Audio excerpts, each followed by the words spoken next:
Aquí paso a mitad de meu tempo. É un lugar, claro, pelo cual eu teño especial cariño, porque representa momentos importantes de miña reflexión, de miña experiencia e de miña aprendizaje. Esta é unha casa que pertenceu a unha familia de inmigrantes, é unha casa con 3 andares, conchiña a ilusión de poder reunir na frente desta lareira e de outra lareira que ten lá embaixo unha familia que se multiplicaba, se extendía xeración tras xeración e nunca se disolvería. Hoxe asistimos a que esta lareira é testemunha día tras día das historias de disolución familiar, que aqueixan a nosos pacientes.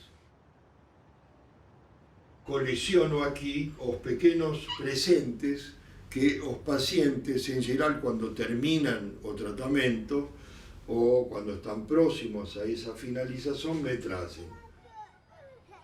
Unha paciente foi de ferias e viu este pequeno cuadro e ela dice: eu pensei que era un cuadro para dar para o Señor.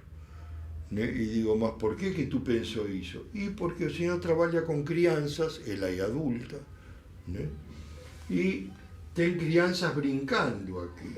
E digo: e tú estás do outro lado do camiño, sozinha. E eu le digo: tú trouxeste ese cuadro para me dizer que o que doi en ti é a solidão. Ela dice: sí, desde pequena.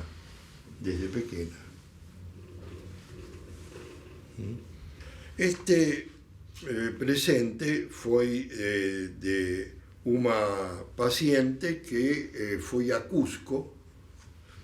Normalmente eu le pregunto aos pacientes por que me tracen ese presente, por que escolheran ese. E ela me dice que há un desencontro. Son 2 pásaros olhando cada un para o lado contrario. O Señor me mostrou quantos desencontros eu sofrí. Quando eles me trazem algún presente, o presente pode se tornar tema de algúns meses.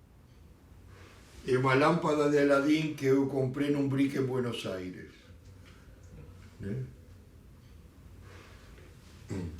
Ás veces, cando o paciente se pone demasiado melancólico, digo: vou le emprestar esta lámpada de Aladín para você chamar o genio que o recupere.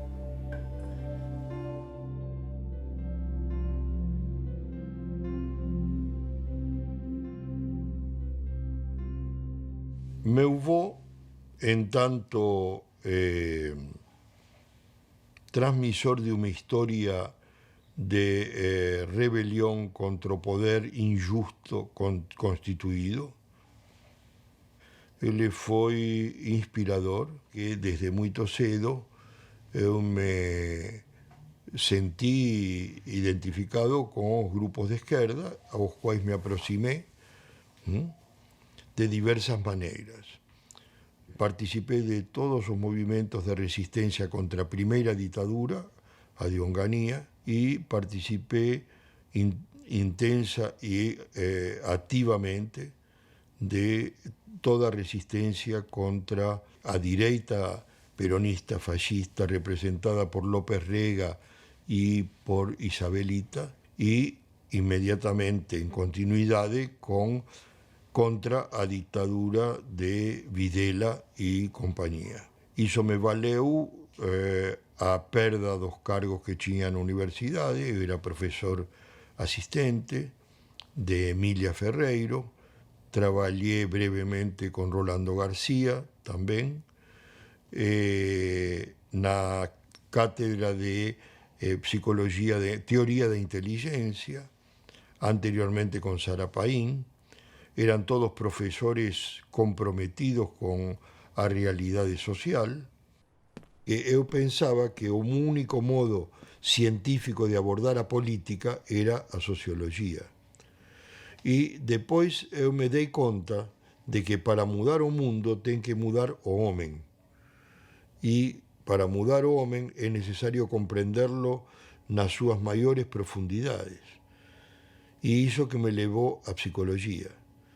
Primeiro, eu profesei uma orientação reflexológica, por uma questão ideológica, né? Eu era comunista, então comunista devia ser reflexologista, né? Isso me durou muito pouco, porque enseguida me dei conta que se tratava de um condicionamento operante, onde o sujeito perdia toda a sua liberdade subjetiva, que só pretexto de sociabilizarlo, na verdade se apagava o que ele era de modo singular.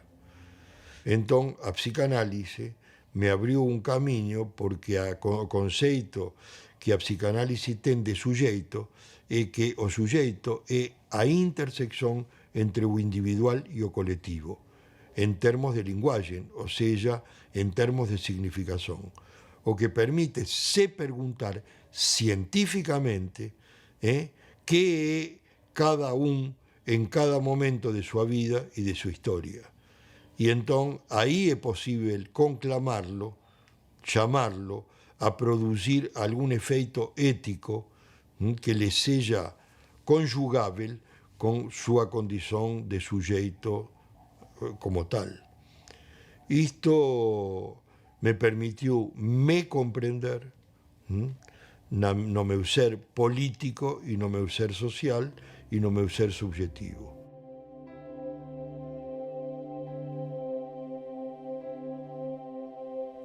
Lidia Coriat foi uma iniciadora da neuropediatría en Latinoamérica junto ao Dr. Antônio Lefebvre do Brasil.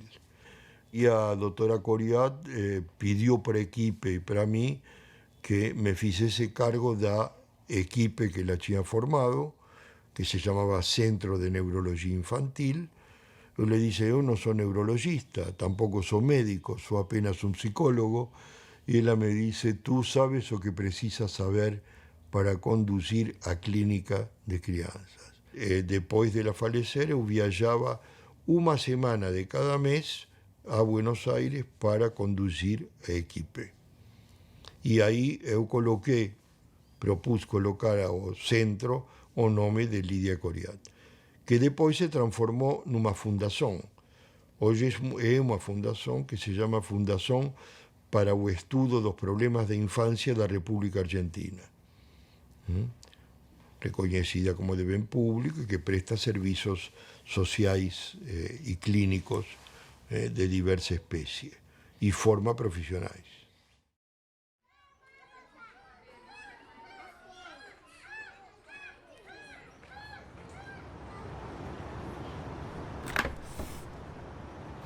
Os adultos ven a noso consultorio a se queixar do que deberían ter feito antes e non conseguiran, ou seja, se queixan de seu pasado. As crianzas vense queixar no noso consultorio de seu futuro, no sentido de que seu futuro non está garantido. E cando seu futuro non está garantido, que os pais trazem a crianza. O fantasma fundamental da criança está no futuro, o fantasma fundamental do adulto está no passado. Os adultos sempre chegamos tarde. As crianças ainda não chegaram lá. Nós não nascemos sujeitos. O sujeito se faz. E ele é feito a quatro mãos, literalmente. É feito, por um lado, pelo constitucional da criança, pelas experiências infantis que são feitas em interação com os pais, e por uma situação atual que inclui o discurso social e, portanto, os valores totémicos, digamos, míticos dessa sociedade.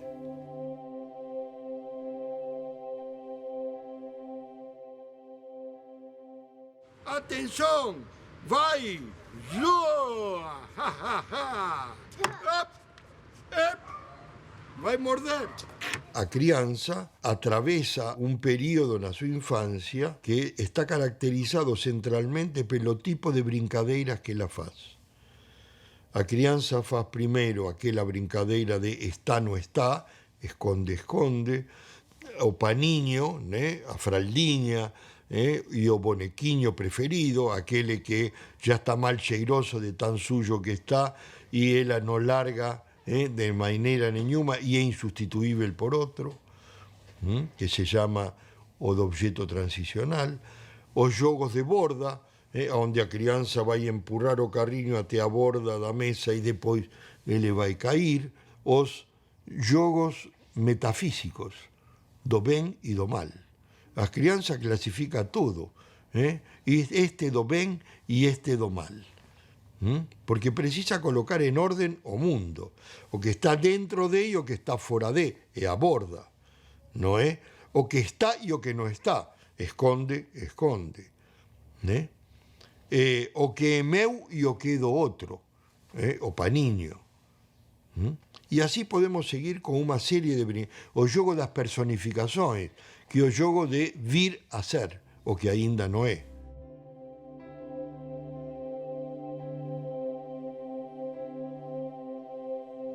¿Vai ser juiz? Muito bem. Como podemos demostrar que vamos ser algo que aínda non somos? Ese é o ponto de sofrimento da infancia. A borda, digamos, que marca a fronteira en que a crianza pasa a sofrer.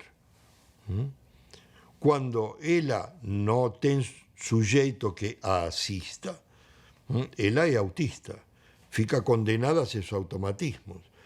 Mas o autista tamén sofre porque le llegan noticias que dele se espera algo que non é un puro automatismo. E ele non consegue zafar de ese puro automatismo e pasar a relación con outro. A crianza psicótica sofre porque se dá conta que o que ela responde non corresponde ao que o discurso le demanda. E entón se produce incesante malentendido entre ela e o outro. A crianza psicótica ten outro, non é como a autista que non ten outro. Ten outro, mas non ten como se entender con ele.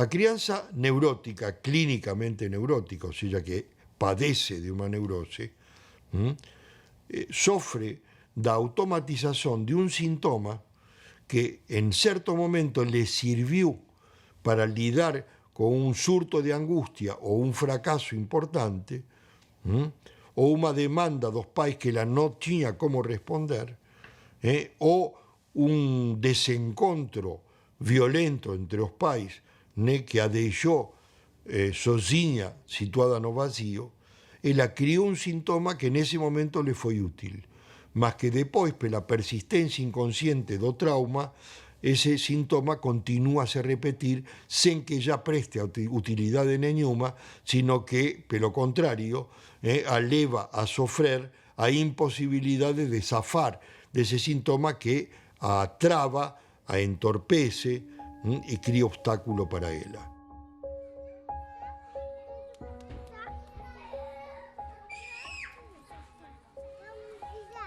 Así como Piaget, entón, aporta que a crianza ten súa propia lógica, que le permite investigar a realidade, pesquisar a realidade, así Freud descubriu e nos oferece que a crianza ten seus propios principios de organización afectiva, emocional e de relación con o mundo e o outro circundante.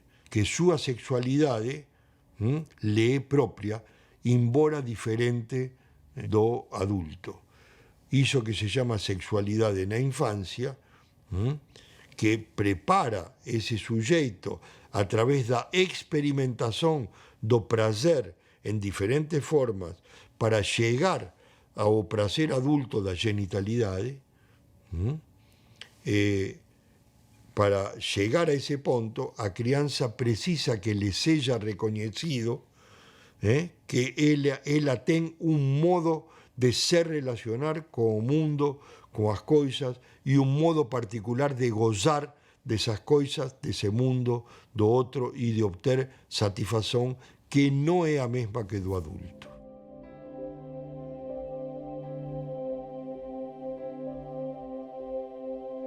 As transformações educacionais que Piaget ofereceu, realmente relevantes, alastram o perigo de reducionismo das aprendizagens à lógica do real, sem prestar a devida atenção ao saber que o discurso social armazena e que é relevante para as adaptações da vida.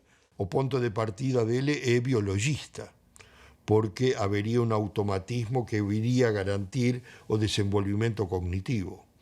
Mas quando atingimos as etapas das operações formais, ou seja, depois dos 8, 9, 10 anos, principalmente a partir dos 11 ou 12 anos, quando aparece o conhecimento e as operações abstratas, que não tratam com elementos reais, aí ele reconhece que se não houver transmissão social, o sujeito não pode seguir adiante. Há ponto de coincidência entre Chomsky e Piaget, a origem genética do funcionamento psicológico e linguístico. Eles mesmos têm que esclarecer uma e outra vez o quanto eles não são adeptos a reducionismo, já que, embora para eles a determinante inicial esteja dada pela configuração genética da espécie, em Chomsky como gramática generativa e em Piaget como invariantes funcionais, reconhecem que a resultante final, ou seja, logo após as adquisições fundamentais, vai depender da incidência social.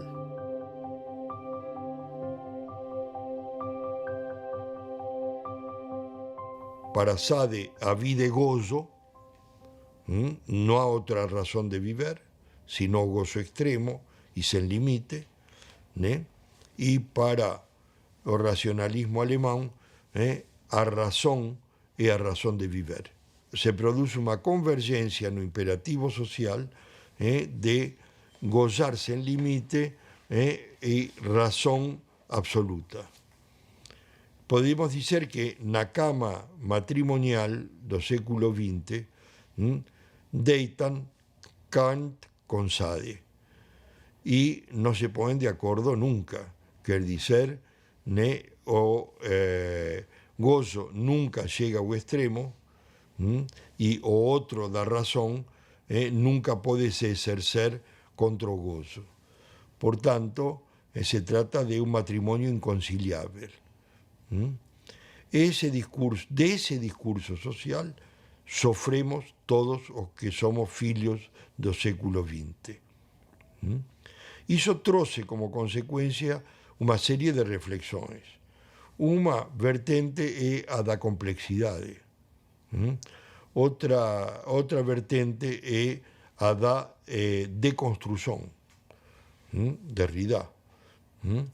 E uma terceira vertente é a da poética, ela mesma, onde surge toda uma corrente de filosofia que idealiza de modo finalista uma humanidade provavelmente mais feliz, aquela que propõe, por exemplo, que o progresso tecnológico traz maior grau de liberdade e possibilita a distribuição de poder de modo muito mais aberto e democrático. Desconhecem os efeitos, ou negam os efeitos que esse desencontro entre essas duas vertentes discursivas já teve duas guerras.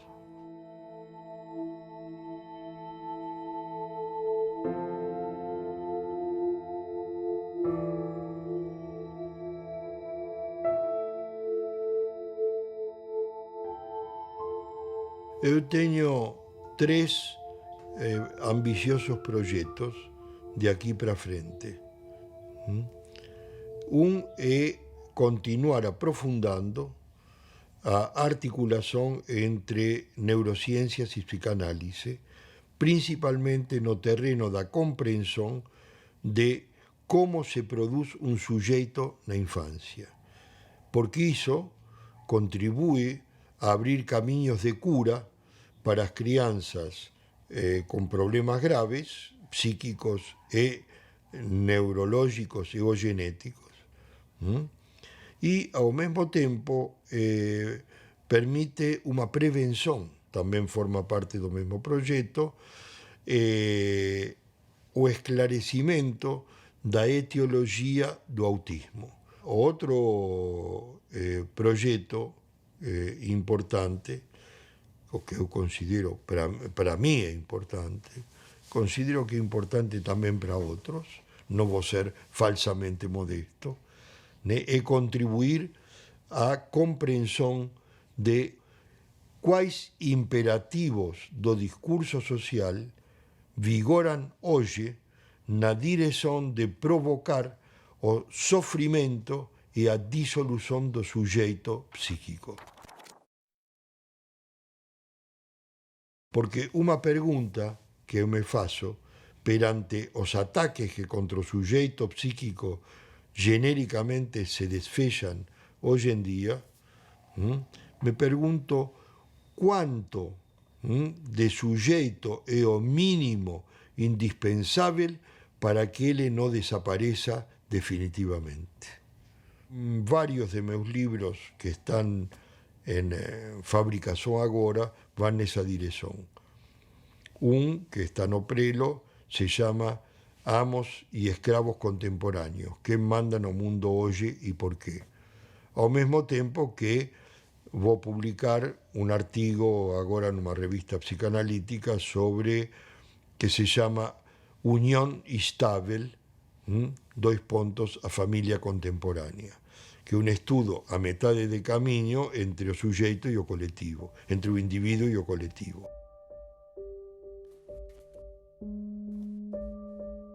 Ser interrogado acerca do que a gente produziu na própria vida, em seguida nos confronta com como funciona o recalque. Porque para poder avançar é necessário esquecer. E recompor a nível da consciência implica levantar recalques. Por isso, não é sem angústia que a gente rememora cada passo que deu. Posso lhes garantir que vocês me perturbaram.